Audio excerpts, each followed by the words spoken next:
صحیح بخاری کی حدیث نمبر 221۔ ایک دیہاتی شخص آیا اور اس نے مسجد کے ایک کونے میں پیشاب کر دیا۔ لوگوں نے اس کو منع کیا تو رسول کریم صلی اللہ علیہ وآلہ وسلم نے انہیں روک دیا۔ جب وہ پیشاب کر کے فارغ ہوا تو آپ نے اس کے پیشاب پر ایک ڈول پانی بہانے کا حکم دیا، چنانچہ ایک ڈول پانی بہا دیا گیا۔ دوبارہ سنیں۔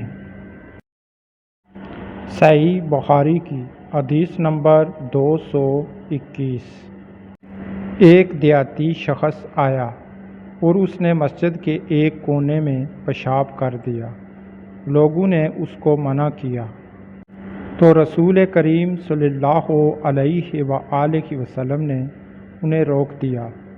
جب وہ پیشاب کر کے فارغ ہوا تو آپ نے اس کے پیشاب پر ایک ڈول پانی بہانے کا حکم دیا، چنانچہ ایک ڈول پانی بہا دیا گیا۔